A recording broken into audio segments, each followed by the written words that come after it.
All right, welcome. This video is called Living Off the Grid. And this idea just came to me today.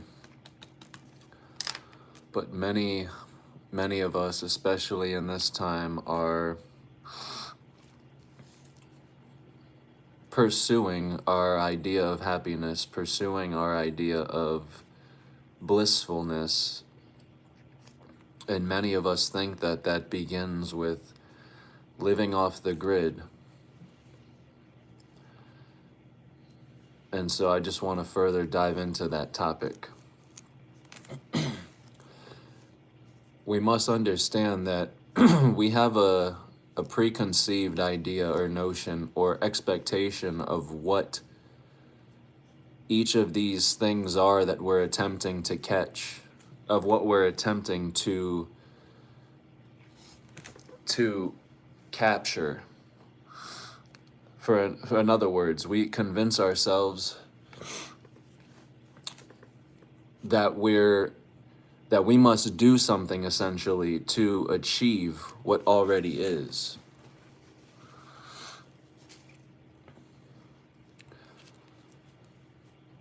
Once we make it there, then everything is revealed, everything is beautiful, everything is fixed. And this is what our idea of living off the grid is. Our idea of it is, because we think the grid is our power lines, the system. But before you can begin living off the grid, you must know where the actual grid is and what the grid is. Because the actuality is all of our expectations are not essentially what can be achieved.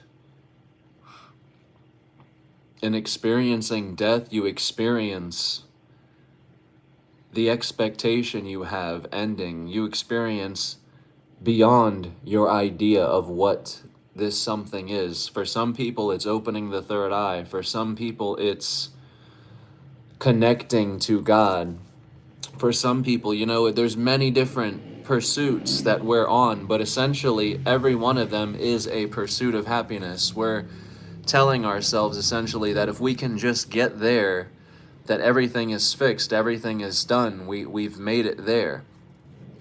And that's one thing I ask people who believe in the chakra system, is what happens when you have reached the crown chakra, when you have reached the peak? Because I've hit the wall.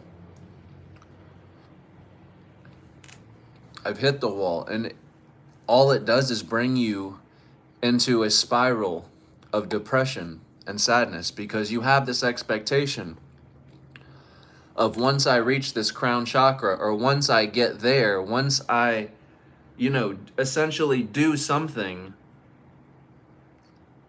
that who I am will be revealed, or we will be more godly, we will better be connected to God. But all we must do is stop our pursuit. Stop the doing for a moment, just to take a second and reanalyze who we are. Who we believe we are has us in this pursuit. Running around from room to room, searching for the diamond or the prize that is already within us, in our pocket. But all it takes is for us to challenge ourselves, unmask ourselves.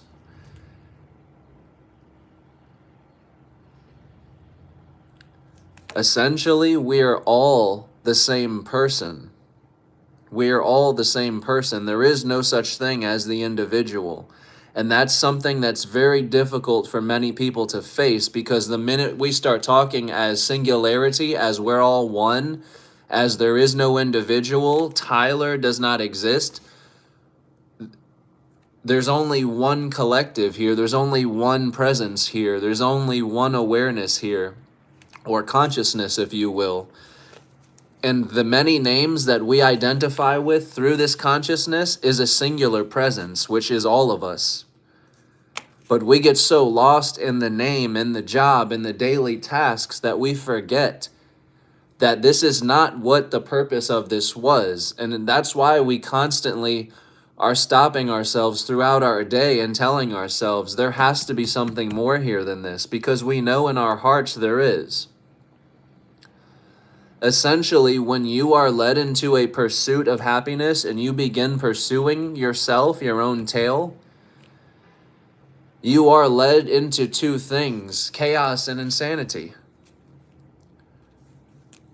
And it isn't until you realize you don't reach the end of the rabbit hole, because the rabbit hole is infinite, it's endless, it's an abyss, because the rabbit hole is the mind, and the mind is the abyss. That is where the concept of infinite outer space came from. It's the mind stretched inside out. And see, since we don't know who we are, since we are still hiding from ourselves as a human being, as an individual, we still look to the skies and scour the skies and the atoms looking for something to tell us or show us of our origin. But until we are ready to exist beyond boundary, we will never understand our origin, because we're constantly seeking a starting point, a beginning. You can have no beginning, you can have no point A or point B to an infinite being. And your being is infinite. Your spirit is infinite. Whatever word you're most comfortable with. Because essentially the words we use are made up. And we do not exist in these words. Our ego, our mask, our veil exists in these words. Which is why we cling to these words. Which is why in the final hour of death, death can be a tragedy for many, and we're left scrambling for these words because we do not recognize ourselves without them. We do not recognize reality without them because we've never challenged and peeled back the layers to what reality is. But we tell ourselves every day, there's got to be something more here. In our mind, the government is trying to enslave us. They're trying to keep us in this lower consciousness. They're trying to kill us. They're trying to do everything to stop us and hinder us. But with all due respects, you have the entire universe behind your very eyes, as well as in your hand. The very device we hold holds books, movies, endless things from many different times, places, and events, all brought to the now, the presence now. Because now is the only time there is. Time is the illusion because nothing is moving. We are the same being. We're not birthing and we're not dying. We're not human. And I said this yesterday. When we witness a baby coming out of the mother's womb, that is not a human birthing, and that is not a birth. That is not a starting point. But we do not recognize ourselves, therefore we do not understand what is happening. You may have heard the term, we are God with amnesia, and rightfully so. To be one thing forever would not only be boring, it would be insanity. It would be torturous. But you as God, as this supreme intelligence, has already created this as perfect as it can be, as divine as it can be. But us in the human mind tell ourselves that we can perfect it, we can improve it, we can do something better here, which we begin to pursue our happiness through doing things. But this is where we'll always fall short. We'll always look for something more. We'll always look for something next. If you discovered the most grand and far out galaxy that was mind-blowing and bending, earth-shattering, change history, you still wouldn't be satisfied with that discovery. It would fulfill you for a moment. Until those good feelings and the celebrations were over, then what? You would still be unsatisfied. You would look back for more. Because we're not finding what we're looking for. These doings that we do through our jobs are not going to fulfill our soul. because we are soul searching. We are searching for something more here, because deep down in our hearts, we know there's something more here. And to live and to die, to work day after day is not the purpose. But when you know who you are, you will understand there is no time, there is no motion. There are many things moving, but there is nothing actually happening when you understand the concept of everything is one. This is what governments, this is what the billionaires know, this is what they understand. They're not taking this information and hiding it from you, or taking it and keeping it from the public. Everything we need is right within us and at our fingertips now with the phone. But we utilize our time for celebrities, for gossip, for the televisions, for the news stories, for the sports, for this, for that. And there's no judgment. It's all good fun and play. That's what we're here to do, is play. But for those searching, your time is limited. You have from now until the parting of ways with this vessel to understand what life is, what reality is.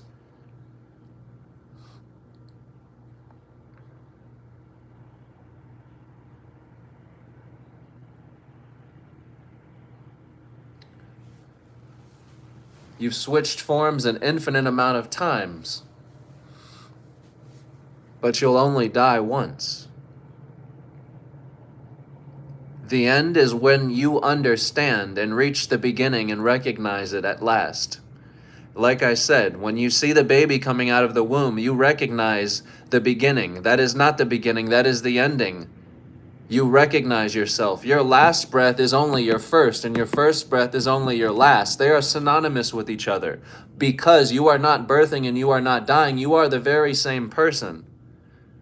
We are not male and we are not female. God is the L force between Israel. It is the force behind life itself.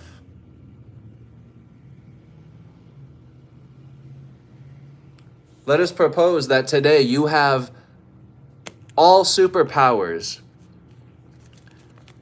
You can create whatever you'd like. You can do whatever you'd like. You can create magic, whatever you wanted. And it was your job to design whatever you wanted, because nothing existed yet. Do you honestly think, and only as a human do we think we can do it better, but do you honestly think we could do anything better than what already is in front of us right here and now? Because the answer is no. This is the most divine creation, and we're missing it each and every day because we have an expectation, an idea, a preconceived notion of what this is. Therefore, we're bored of this. We're tired of this. We want what's on to the next. We're tired of this. We figured out what's here. This is the planet Earth, and we're the third position from the sun. I know exactly where I'm at. I know exactly who I am. So to us, living off the grid would be escaping the government, escaping this tyranny, escaping these people telling me what to do, because this is my time. But understand, everything, every person is simply a veil, veiling you from yourself. Government is a veil veiling you from yourself. They are you. If you've ever heard the term mirrorverse, that's precisely what our vision is. You have 3 eyes, 2 to look and 1 to see, which means everything you see before you is mirroring back to you yourself, mirroring back to you your own beliefs. Which means we're all seeing the same thing, but not seeing the same things. You may see this as a place, but I do not. When you open the third eye and you understand what you are seeing with, that these 2 eyes only project your most inner sacred beliefs. And the most sacred belief of all, that final chapter in death when you die, is not your family going and flashing before your eyes. Your family and your loved ones flashing before you only prepares you for the final parting of way with yourself. We think our family and our loved ones is the last chapter, but it's not. This is preparing you for the final chapter at last. Yourself. You must now mourn the loss of yourself. Let go of what you thought to be yourself. Only then are you able to capture and grasp your truest potential, your truest being. Because for a moment you have let go of what you thought to be yourself, and you've accepted you have died. You are over. This is something we're not willing to do right now in our daily lives because, again, we're attempting to escape the grid by physical means. And I'm not trying to dissuade anyone from whatever they think, again, is going to put them in harmony, but offer another route. The path, the doorway is right within you, is right within the brain. The mind is everything. I covered this in the video yesterday. Your job is not employing your body. Your job is not employing your energy. Employment.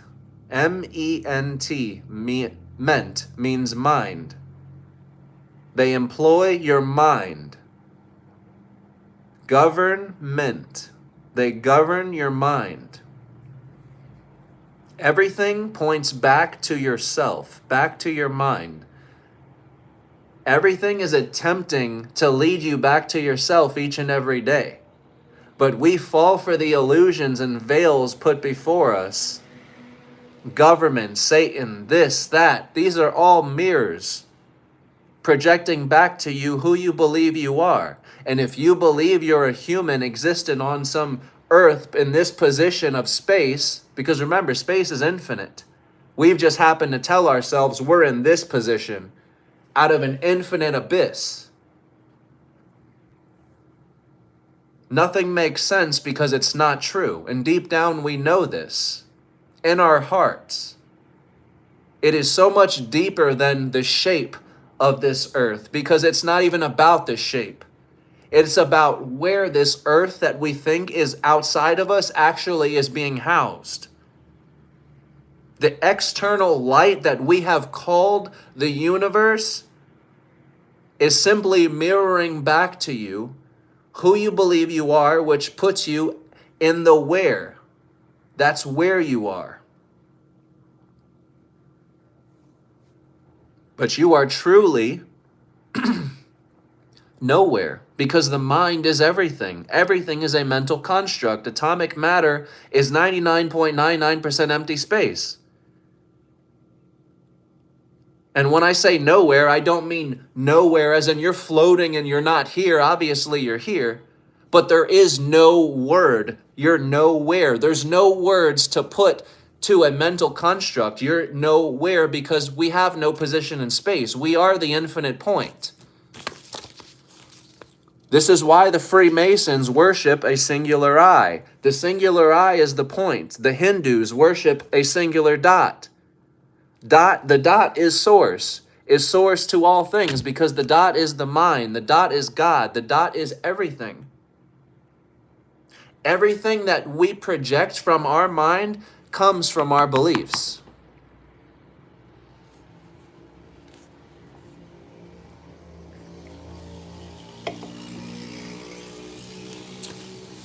This dot right here is source. This is what we're calling God. And we're making into some fleshly entity with a beard or however you'd like him to look. We're putting this source, which has no form, has no shape. It's not even an actual dot. That's just the interpretation of what cannot be interpreted. But that is the best illustration we can give, because everything illuminates from the point, which is why you see the all-seeing eye, the dot with the lines radiating out from it, because everything is illuminating from your mind out. And when you die, every single thing, every single person that you have projected beyond this point returns to the point, which is why when you die, you see the loved ones before you, because they are you. They have been you the whole time, right within your mind. And I don't mean they are you in the sense of they don't exist. But One of the pieces we shed in death is separation. And the concept of separation exists in the titles we give to people we love. So mother, father, sister, brother, cousin, best friend. These are all titles which we project from the point. We project outside of ourselves. So they appear separate from us, but they're not. When we say mother, we have just cast out a concept which becomes separate from us. We fall in love with the concept, with the image. And therefore, when the image, the concept goes away, we lose it. Because we don't understand the source to which all things are. Nothing is coming or going. Nothing is birthing or dying. And when you understand this, you are home. You are in sync with the universe and the cosmos and everything in it.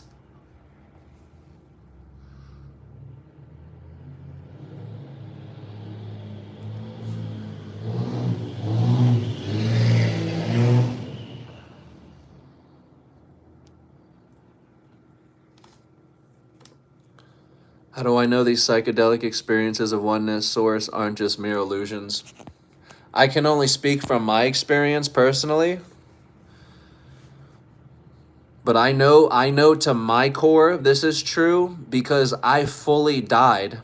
I fully died, not in the sense of my heart stopped, but it's just like what I talk about. I reached the end by fully letting go of who I thought Tyler was, because I entered this psychedelic journey, and I only did it one time, but I entered the psychedelic journey assuming that Tyler wanted to connect to God. Tyler wanted to know what God was. And along my psychedelic journey, because in psychedelics, minutes feel like years, hours feel like decades. But it asked me, and it kept asking me, are you sure you want to know God? Are you sure you want to know God? And I kept saying, yes, of course, why wouldn't I? But I didn't realize what I was saying yes to. I didn't realize what I was signing up for. I didn't realize that in knowing God, I had to shed the Tyler. I had to shed who I thought I was, who was trying to connect to God. In order to know God, that is the final price, is separation. This concept of you being Tyler is keeping you from realizing you are already that which is God, that which you are calling God. But this concept of who you think you are is hindering you from realizing this. So let me allow you to die, experience the end of Tyler momentarily so that you can realize you're here and you have been the whole time.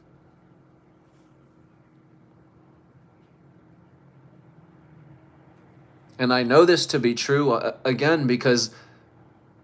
And it's funny, sometimes I get bad comments about it, but people are like, every video you say the same thing. Every video you say the same.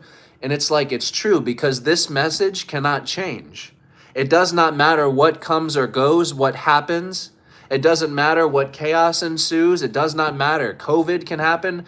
All through COVID, I was making these videos. The message cannot change. It's universal all the way around. Because all it's doing is reminding us of who we are. That we are all the same person. There is not numerous minds. There is one mind.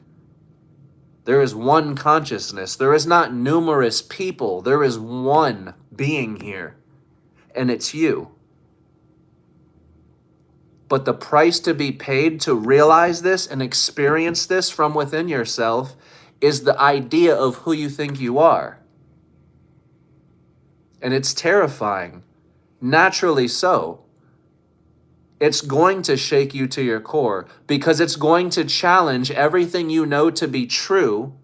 And not only that, but it's going to take the most sacred belief you hold, which is who you are, who you think you are. And it's going to show you otherwise in a very abrupt moment. And it's so abrupt that it frightens us. But it's what we want. It's what we're looking for deep down. Every day we tell ourselves there is something more here. There has to be. And there is no government stopping us from achieving this, from realizing this. That is the beautiful part.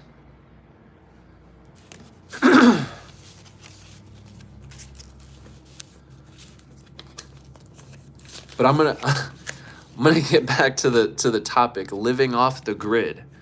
In order to live off the grid, we must understand that our job is not so many people quit their job and start planting their own food and doing this stuff.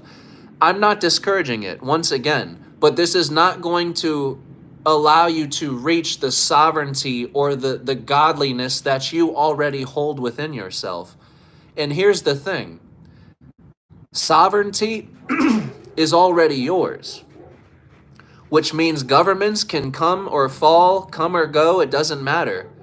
No government system, no person from the government is ever going to come and grant you an envelope giving you sovereignty, because it's already yours.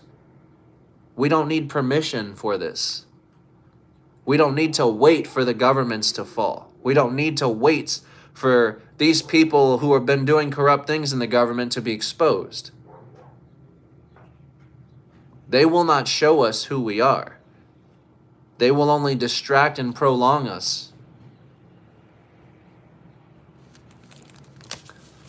But to live off the grid, you must understand the grid, the source, the point is right between your eyes, right within your brain.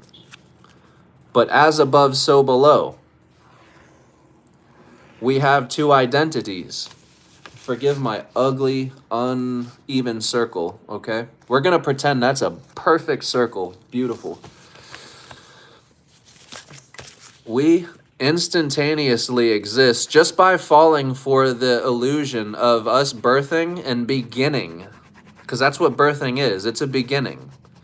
Just by us falling for that illusion that we have began, we have birthed, and falling for the illusion that we are this body, which again isn't our fault. That's what we're taught. You are the name, Tyler. This is who you are. But right there, that instantaneously takes that dot and turns it into this right here. A duality. And if I turn it this way, it mimics your brain. Your brain is split. That point is still there. Because remember, this is where you are still here, even though I have birthed out, and forgive me for using this as an analogy, but this will allow you to see. This is your brain. The moment I fall for myself being Tyler, being the human, being the body, being the below, being one half, I've instantaneously moved to one side, casting out a shadow self, which is my opposite side, my other identity. But the only difference is I don't know this identity is myself. I only identify with this half. So we spend our entire lifetime searching for this mirror. If we are the mortal, we search for the immortal. If we're the human man, we search for God. Never understanding that the true grid is within us. The true universe, the true key is right within your mind. And this is what the Freemasons teach. So to all the conspiracy theorists out there who judge the Freemasons, who say that, they're doing this or doing that, they hold the grand key to the universe, and they understand and they teach their fellow man that it is within yourself.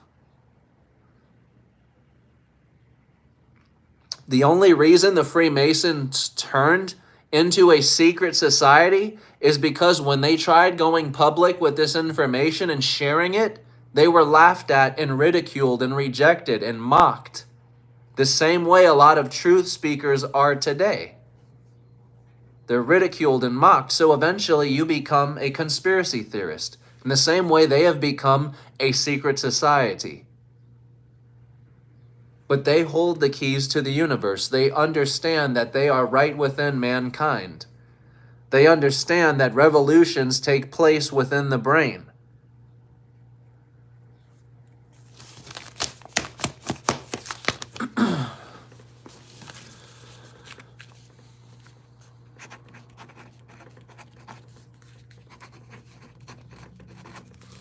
But just like that, you fall for the split where you're only one half, and just like that, you have an above and a below. And I know many people are familiar with the quote, as above, so below, as within, so without, as the body, so the soul. But where this can get tricky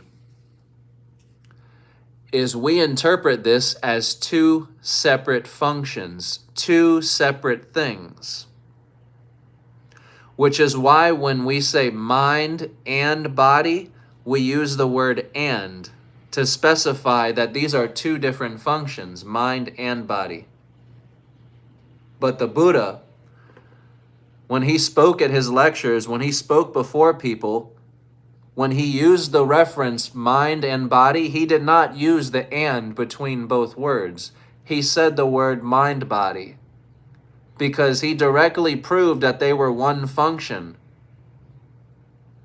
The mind is directly connected to the gut, which means your thoughts can directly control and influence your body, which means they're one function, the mind-body. The body doesn't live, the mind doesn't live in the body as we are taught. And that's what Buddha revolutionized, the fact that the body actually lives in the mind.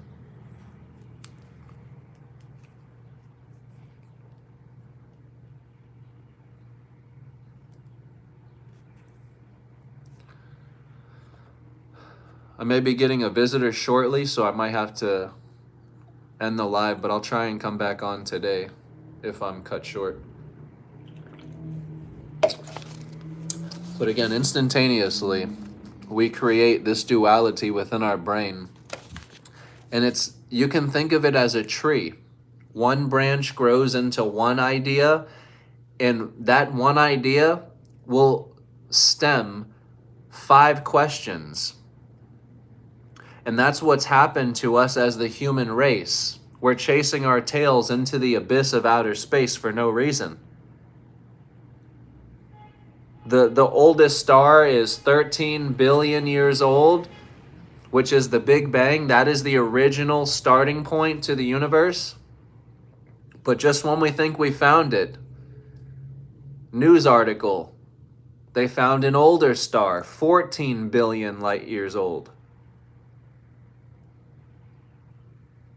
And that's what happens. That starting point just keeps moving further and further and further back. And we just keep falling deeper and deeper into the abyss until we realize we have never begun.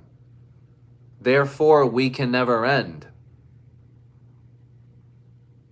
If we can never die, we have never birthed.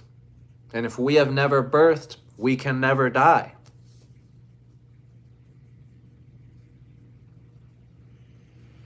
So again, when you know yourself to the core, you know that your loved ones are not dying. They are not going anywhere because you are not dying. You are not coming or going anywhere. We are all the same universal presence, which is. So understand, and I'm not telling anybody how to mourn, obviously, but this has brought me an immense amount of peace through the concept of death. I no longer look at it as a tragedy. I understand momentarily the vessel that you're able to see and talk to and experience here goes away, but only for a time, the same way you do. That's all your final death is. You go to sleep and wake back up in the morning. The sun sets and it rises again. That's why I say this is the most divine creation of all, and you created this. But all around you, from the moon to the sun to the stars to the beaches and the oceans, you're constantly reflecting back to yourself your own intelligent work, your own intelligent nature, and your own intelligent being. But we allow chaos, infinity, to terrify us because we will not recognize ourselves as Tyler, as the individual. But if you truly want to awaken from the dream, you will be willing to shed this final piece. The final piece is separation. No person is separate. No place is separate. No time is separate, which is why time is the illusion, because you have been the witness through all of it. You have not come and you have not gone. You have been around through everything. But we are gods with amnesia. Because again, to be one person consciously forever is boring, is insanity, is torture. And you knew that being God, being the divine, being the supreme. And so you rightfully and magnificently aligned it in such a way that it is now. But many people will tell themselves they're stuck. They're stuck in this reincarnation cycle, this wheel. They want to escape this. They want to escape this hell. They want to escape existence. But understand, this concept of escaping, of running, of eluding is only mirroring back to you the foundation of who you believe you are, because it's who you believe you are that is stuck, that is needing to escape. But when you understand the world, when you understand the grid, when you understand the universe, you will understand there is no place to go. There is no where you can go where you are not. All these places that you project are yourself. And that's what can be so terrifying for many.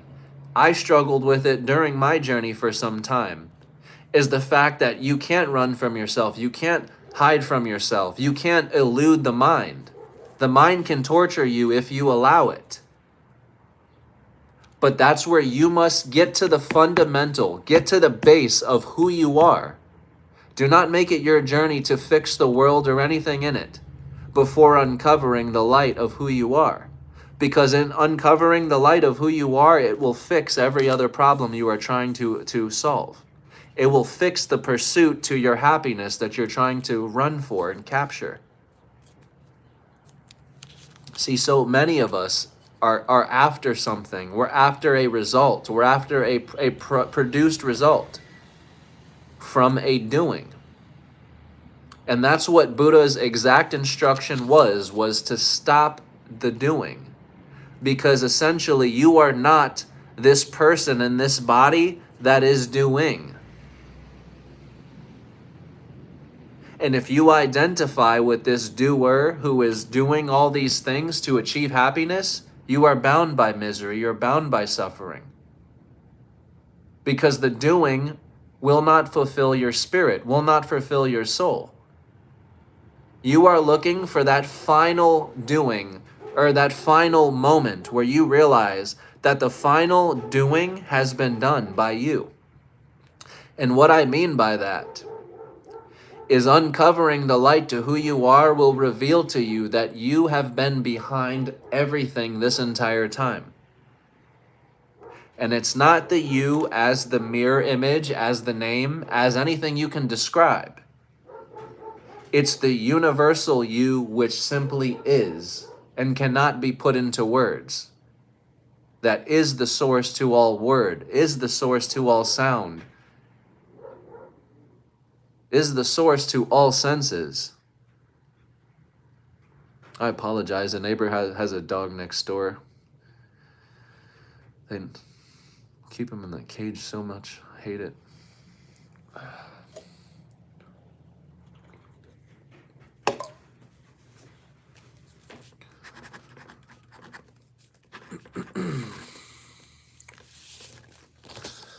But this is what our brain looks like on the inside.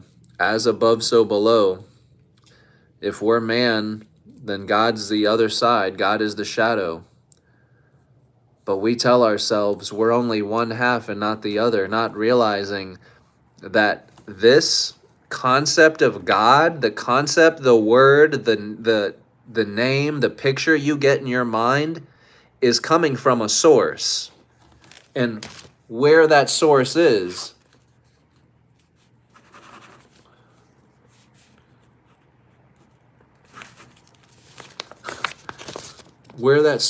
for you to figure out. But essentially, when you put two and two together, you realize that If this is coming from source, then this is likewise coming from source. So all these concepts of duality, above, below, man, God, mortal, immortal, forward, backward, past, future, all these concepts of duality that we tell ourselves is law, that we couldn't exist without, the ego cannot exist without it. The ego requires duality because duality is what keeps separation alive. Without duality, separation dissolves, which is why when you take psychedelics, everything that you know begins to crumble and dissolve, because the first thing to go is your concept of duality. Because what happens in psychedelics, and it doesn't matter what it is, mushrooms, ayahuasca, DMT, they're all the same. They merge the two hemispheres of your brain back into a single unity. So your concept of duality is obliterated. It is dissolved into dust. It is gone. Just in the snap of a finger, that instantaneous, all your concepts of night and day, man and woman, forward and backward, up, down, gone. You have no concept of any of that. All you know is that I am alive, I am here, I am present. And that's where you are led right back to source, the ground. Before you're in a place, you must be present. And this is why in the Bible, I forget the guy, because forgive me, I don't read the Bible like that, and I don't try to quote it very often, but the guy who speaks to God, he speaks to him and he tells him, tell the people when you tell them you've spoken to me that my name is I am. And that's what we don't understand. So when we say I am, when we say God, I am that I am, we're directly saying the answer to ourselves. But the only problem is we don't believe it because we haven't experienced it from within ourselves. So we can say I am that I am, but if we haven't experienced it, if we haven't experienced our infinite nature beyond the individual concept we have of ourselves, of just being one person, then we won't understand what I am that I am means. But when you say I am that I am, you understand. You are not birthing or dying, that every incarnation is yourself. And what I mean by yourself is the same capability, the same thing that's allowing me to lift my arms right now, that's allowing me to blink my eyes, that's allowing me to speak, produce sound, that's allowing me to hear. That same intelligence that's allowing this to happen is allowing your experience to happen. The same sound, the same noise. All those senses are the very same presence within both of us. This is what Rumi said when he meant, I am in you and I am you. And you can't understand this until you have lost your mind. Because once you have lost your mind, you have lost the concept of separation of the individual. Then you understand that Rumi was your incarnation. And he awakened within himself too, through that incarnation. But he understood he was not Rumi. He is you then, and he is you now, because time is an illusion. And that's what merging the duality into a single unity is about. Merging the two hemispheres of the brain into a single unity. So that here becomes there and there becomes here. So that past becomes future and future becomes present. So that you can devour your own tail at once and realize that you built the pyramids and you are this ancient civilization that you've been asking about and trying to figure out how you did it the whole time. It's been you the entire time. That's what we're doing. We're merging all dualities, all points of separation into a singular point, into the singularity.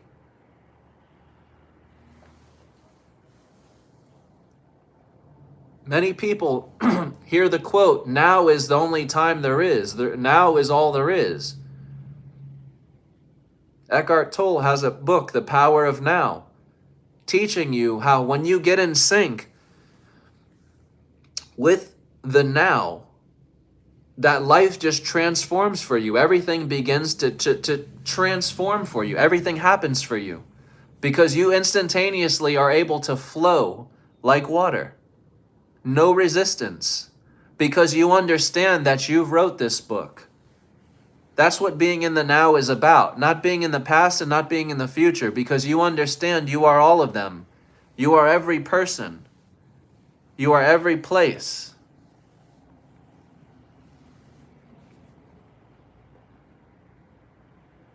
It seems like what's never gonna end.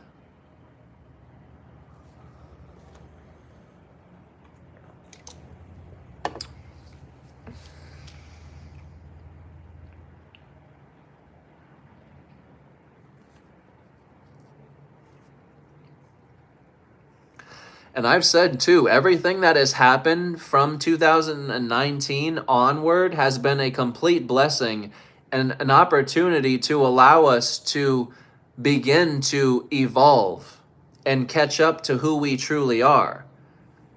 And the reason everything is so rapidly changing and going even faster is because we're only going to inevitably catch up to ourselves, which what I mean by that is inevitably we will not be able to identify as a human being for much longer.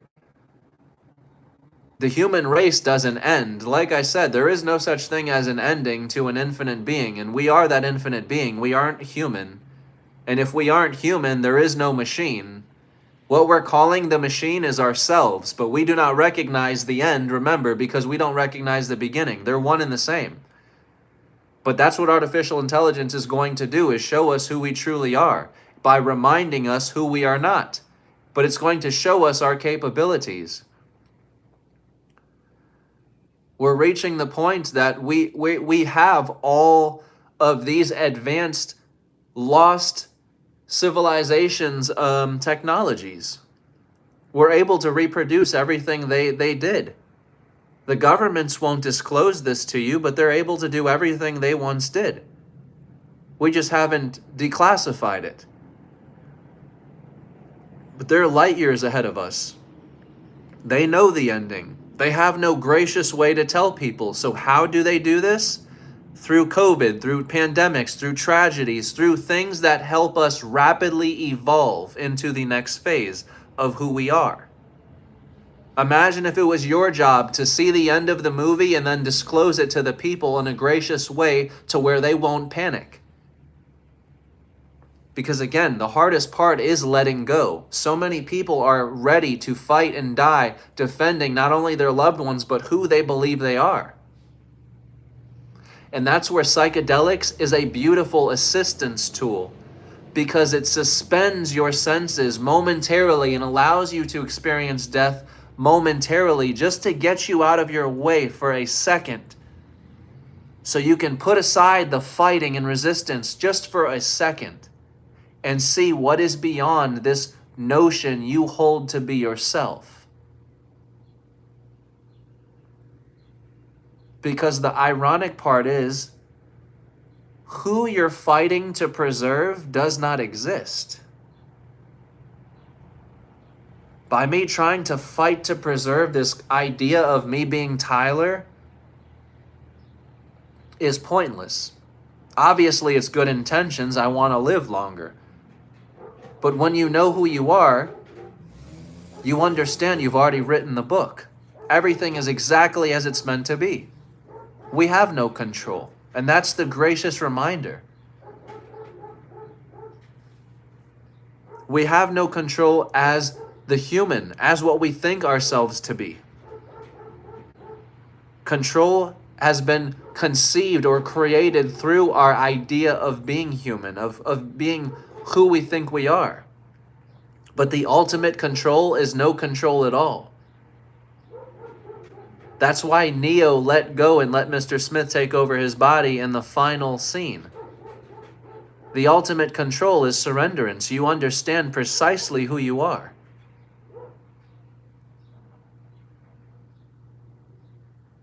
And what I mean is, you have so many examples of incarnations that have done it. But Jesus, Yeshua, is the most iconic one. This is your incarnation. This showed you what you're capable of. They whipped your body, they beat you, but you knew yourself to your core. Therefore, they can lash at my body, but they will never penetrate into my core. He didn't need to fight back. He needed to display to them something they've never known, something they've never seen before. And that was love. He loved these men even though they abused him and killed him.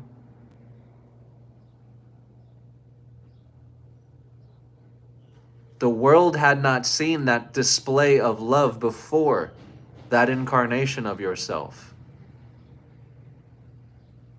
Jesus didn't do anything that any one of us couldn't do.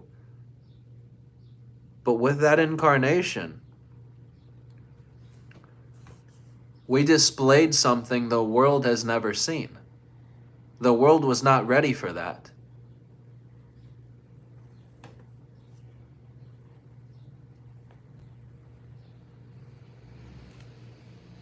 And he was famous because he was the man who conquered death. He didn't rise again. This was all metaphorical. He conquered death from within himself. That is where death takes place.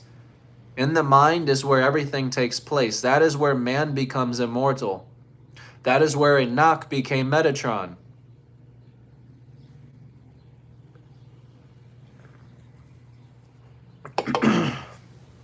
No, I don't do aura readings.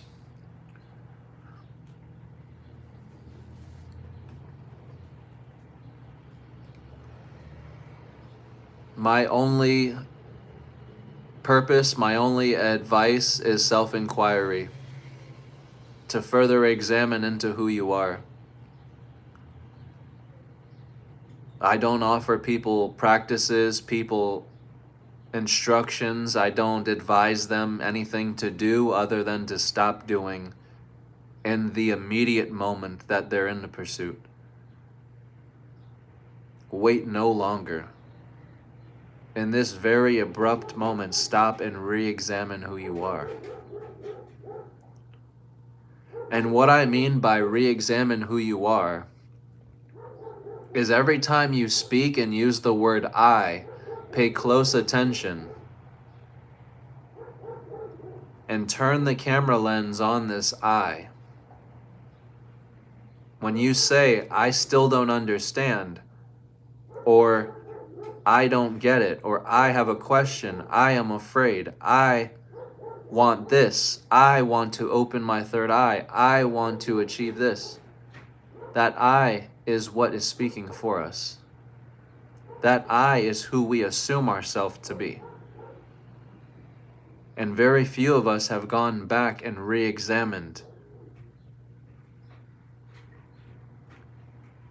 Can you give an example of how you practice self-inquiry in a real-life situation? There's plenty of videos of Mooji, M-O-O-J-I, Mooji, and he does this on video almost every day. I'm pretty sure that's how he makes a living. But he's the perfect example of how you would self-inquire with another person. The only difference is I don't have people here face to face with me. But the best thing you can do is simply constantly keep the attention on I.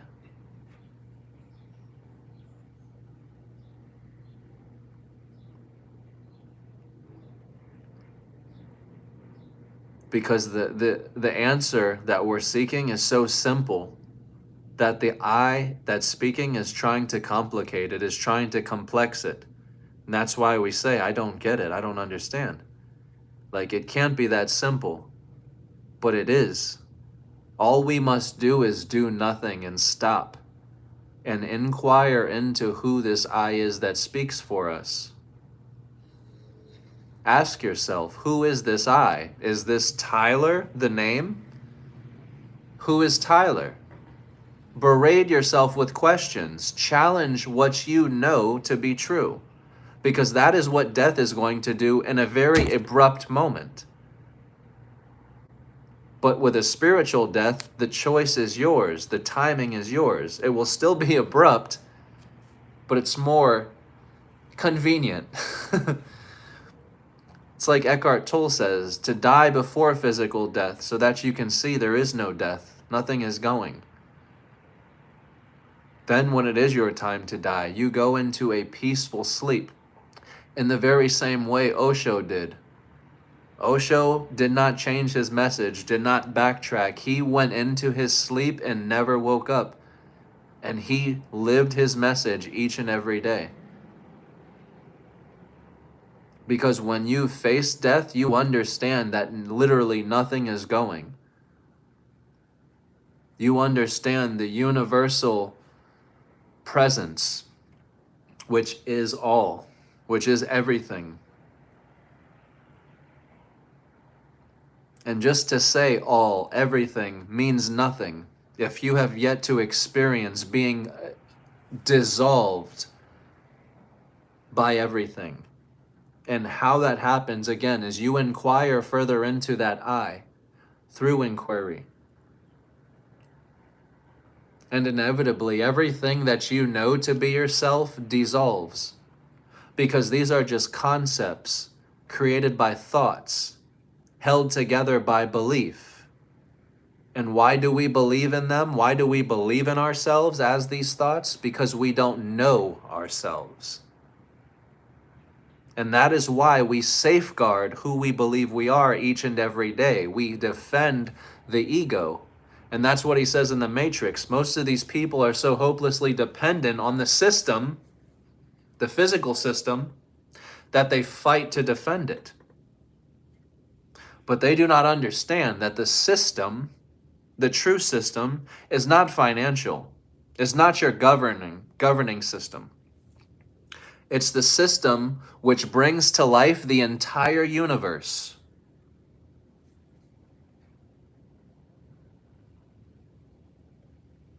And when you awaken to this system, you become aligned with the universe, with the cosmos, with the laws of nature in the animal kingdom, which is how the natives were so easily able to adapt and survive and coexist with nature.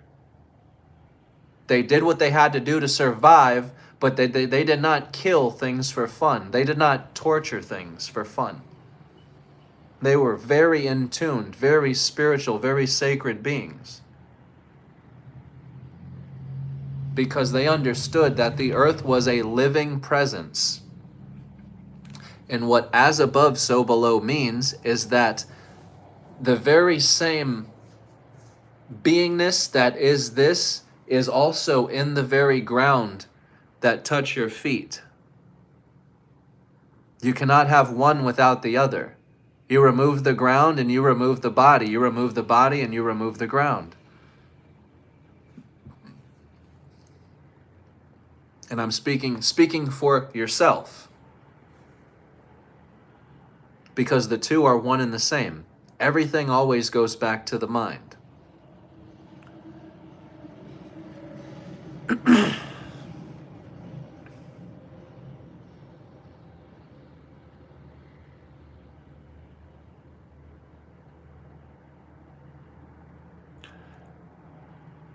So when you do self-inquiry, that's a good question. Do I answer the questions or just observe as awareness? You should find that when you self-inquire, your answers should be getting less and less and less, because essentially there is no answer. And that's what inquiring deeper does, is it corners your ego into this small corner, because it keeps trying to cling on to concepts. Well, if I'm not Tyler, I'm, the body. If I'm not the body, I'm the soul. If I'm not the soul, I'm the spirit. We keep constantly trying to create veils to veil us from who we truly are. Right? But we must understand, once we answer one question, we have just birthed out 5 or 10 more questions. So that's a very good question. I would say you can answer them as long as it's challenging and backing yourself into the corner. I mean, only you know if you're gonna lie to yourself or you are lying to yourself or not, right? But the inevitability is, deep down, we tell ourselves each and every day, we have to be something so much more than this. We are something so much more than this. We know it in our hearts. We feel it's so wrong. It's robbing us that we're working our lives away. We're not, or maybe not even working. We're doing things each and every day and getting no fulfillment, no enjoyment, no satisfaction in our hearts. And it frustrates us. There has to be something more because I am something more here. And we know this. So deep down, we know something is not right here. It can begin as you think it's a lie or something is wrong, but whatever the case may be, we know something is not right. And that's what this point of inquiry is. It's not meant to just challenge you for no reason, but to allow you to realize that essentially nothing makes sense that we've been taught or told because it is not the truth. And that is why we are not satisfied day after day. A lot of people think being sovereign is having an endless amount of money. If I just had enough money, I could do whatever I wanted with my time. Your job is not employing your time. Your job is employing your mind. Because if they keep your mind busy, then you will never be able to utilize the mind, which is everything. The rabbit hole is the mind. The journey of self-discovery is the mind.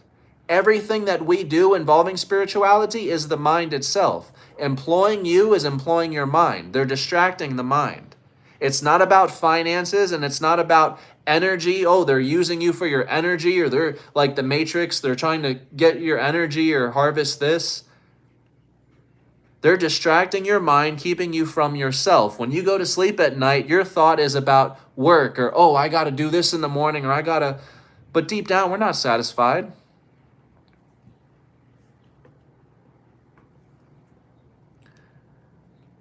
And when we pay attention, everything that is actually happening in the world is granting us opportunities to surrender from who we think we are, from this fight that we are fighting. We're fighting to preserve this idea of who we are, which is the ego. The ego has created this fight. The ego has created this resistance, has created this battle. And that battle is essentially Smith versus Neo. Neo versus Smith. The left hemisphere of the brain versus the right hemisphere of the brain. And the fight is not over until you merge the two hemispheres into a single unity of one. That is when you live off the grid. That is when you open the third eye. All these words that spirituality uses to decorate things are false, and they grant false expectations. And a lot of people click off my videos when they hear this because they don't want to hear that. They want to pay money. They want to do something or pay someone something to give them a practice or something to do. Surely it cannot be as simple as I already have it, I'm already there, or my third eye is already opened. But it is. All we must do is revisit who we are, and likewise, this expectation we have of opening the third eye. And I've done this same practice or concept with more people than I know. But all of them have this idea of, if I can just open my third eye, and this is where self-inquiry comes in. I ask them, what's your third eye? Oh, it's my inner eye, my mind. Okay. What does opening that look like? And many different answers, but there's always an expectation at the end of it.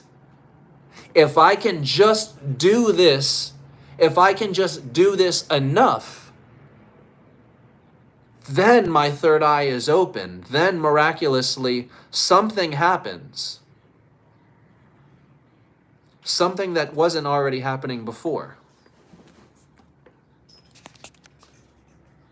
I gotta go. I'm getting my visitor. I'm gonna try and go live again later today. If you enjoy this, please share it out. And like I said, I'll try and be back on later today. If not, tomorrow for sure. Thank you. Just some thoughts, food for thought. Think about it and comment on here if you got any thoughts.